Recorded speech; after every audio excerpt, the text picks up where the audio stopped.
കൂടുതൽ വാർത്തകളും വീഡിയോകളും കാണാൻ ഈ ചാനൽ സബ്സ്ക്രൈബ് ചെയ്യുക. കൂടെ ബെൽ ബട്ടൺ അമർത്തുക. നമസ്കാരം. മകയിര നക്ഷത്രം. മകയിര നക്ഷത്രത്തിന്റെ ദശാനാഥൻ കുജനാണ്.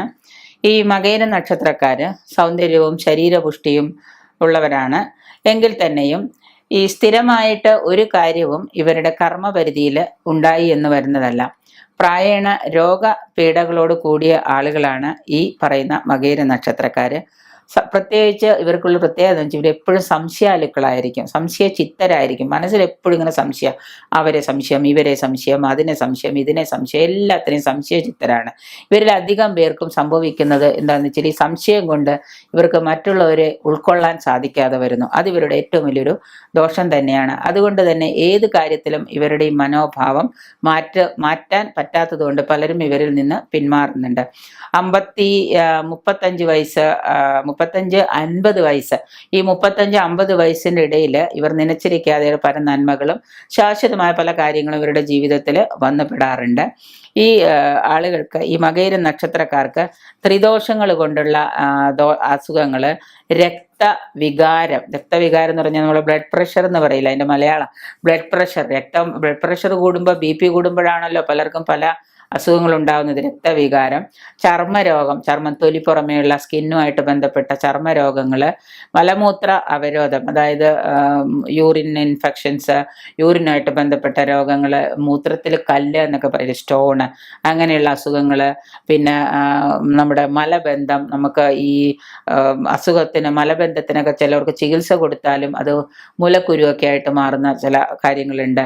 ജലദോഷം, പീനസം, ചുമ, സ്ഥിരമായ തരം വരണ്ട ചുമ, ഇങ്ങനെയുള്ള കാര്യങ്ങളൊക്കെയാണ് ഇവർക്ക് സംഭവിക്കുന്നത്. ഈ കൃഷി കച്ചവടമൊക്കെ ആരംഭിക്കുന്നതിന് പറ്റിയൊരു നാളാണ് മകയിരം. എങ്കിൽ തന്നെയും ഇവരുടെ ദശാകാലങ്ങൾ, ഈ മകയിര നക്ഷത്രക്കാരുടെ ദശാകാലങ്ങൾ, ജനനം ചൊവ്വാദശയില, കുജദശയിലാണ് ഇവരുടെ ജനനം. അത് കഴിഞ്ഞ കുജൻ കഴിഞ്ഞാൽ പിന്നെ രാഹുർ ദശയാണ്. 18 വർഷത്തോളം രാഹുർ ദശയാണ്. 17 വർഷത്തോളം പിന്നെ വ്യാഴദശയാണ്. ശനിദശ ഏതാണ്ട് 19 വർഷമാണ്. ബുധദശ ഏതാണ്ട് 17 വർഷമാണ്. പിന്നെ വരുന്നത് കേതുവാണ്. 7 വർഷം കേതുർ ദശ വരും. ഈ ക്രമത്തിൽ ദശാകാലങ്ങൾ ഉണ്ടെങ്കിലും ഇതിൽ അവസാന കാലത്തെ കേതു വളരെ മോശം തന്നെയാണ്. ജന്മത്തിലെ കുജനും വളരെ ദോഷം ചെയ്യുന്നതാണ്. അപ്പം നിങ്ങൾക്ക് ഏത് സമയത്താണ് ഈ ദശ തുടങ്ങുന്നത്, കുജദശ നിങ്ങൾക്ക് ശിഷ്ട ജന്മം എത്ര വരെ ഉണ്ടെന്ന് നോക്കുക. ഈ ജനനം ചൊവ്വാദശയിൽ അത് എത്ര വയസ്സ് കഴിഞ്ഞാൽ ഉടനെ രാഹു തുടങ്ങും നോക്കുക. 18 വർഷം രാഹു ആണെങ്കിൽ ഈ 18 വർഷത്തെ രാഹുർ ദശയ്ക്ക് നമ്മൾ രാഹുർ പൂജ ചെയ്യുക, രാഹുവിന് പരിഹാരങ്ങൾ ചെയ്യുക. എന്ത് പരിഹാരമാണോ ശക്തമായിട്ട് നമ്മൾക്ക് വലിക്കാൻ ചെയ്യേണ്ടത് അത് ചെയ്യുക. അപ്പോൾ അങ്ങനെ ചെയ്തു കഴിഞ്ഞാൽ നമുക്ക് എന്താണ്, നമ്മളിൽ വരാനിരിക്കുന്ന രോഗാതി ദുരിതങ്ങൾക്ക് ഒരു പരിധി വരെ നമുക്ക് പരിഹാരം കാണാനും, ഒപ്പം തന്നെ നമുക്ക് അമ്പലങ്ങളിലോ ക്ഷേത്രങ്ങളിലൊക്കെ പോയിട്ട് വഴിപാടുകൾ ചെയ്യണമെങ്കിൽ ഏത് വഴിപാടാണ് പർട്ടിക്കുലർ നമ്മൾ ചെയ്യേണ്ടത് എന്നും നമുക്ക് നിശ്ചയം ഉണ്ടാവും. അല്ലാതെ നമ്മൾ പോയിട്ട് എന്തെങ്കിലും വഴിപാട് ഇപ്പോൾ രാഹുദശാകാലത്ത് രാഹു പിഴച്ചിരിക്കുന്ന വ്യക്തിക്ക്, രാഹു സാമാന്യേന നന്നല്ല എന്നുള്ളൊരു വ്യക്തി പോയിട്ട് എല്ലാ ദിവസവും വ്യാഴം കൃഷ്ണൻ്റെ അമ്പലത്തിൽ പോയിട്ട്, ഞാൻ എന്നും അമ്പലത്തിൽ പോകും, കൃഷ്ണൻ്റെ അമ്പലത്തിൽ പോകും, പിന്നെ അമ്പലത്തിൽ പോയിട്ട് എന്തെങ്കിലുമൊക്കെ വഴിപാട് ചെയ്യും, കുറേ വിഷ്ണു സഹസ്രനാമം ജപിക്കും. വിഷ്ണു സഹസ്രനാമമൊക്കെ ജപിക്കുന്നത് കൊണ്ട്, പാരായണം ചെയ്യുന്നതുകൊണ്ട് ഒരു ദോഷവും ഇല്ല, സൽക്കർമ്മങ്ങളാണ്, പുണ്യങ്ങളാണ്. പക്ഷെ അതൊക്കെ ചെയ്യും. പക്ഷെ രാഹു ഇവിടെ എന്താണ്, അനിഷ്ടത്തിലാണ്.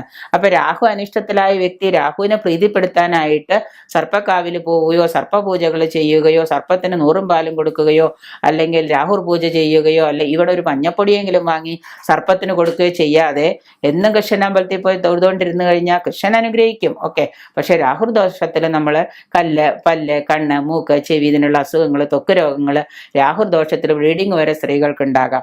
ഇതൊന്നും നമ്മൾ ചികിത്സിക്കുന്നില്ല. അപ്പൊ ഈ കാര്യങ്ങൾക്കൊക്കെ നമ്മൾ പരിഹാരമായിട്ട് നമ്മുടെ ദശാനാഥന്മാരെ എന്തൊക്കെ ദോഷം കൊണ്ടുതരുന്നു എന്നുള്ളത് നിങ്ങളുടെ ജാതകത്തിൽ വ്യക്തമായിട്ട്, പുനർജന്മം പോലും നിങ്ങൾ എന്ത് ദോഷങ്ങളാണ് നിങ്ങൾക്ക് വന്നിരിക്കുന്നതെന്ന് വ്യക്തമായിട്ട് പറയുന്നുണ്ട്.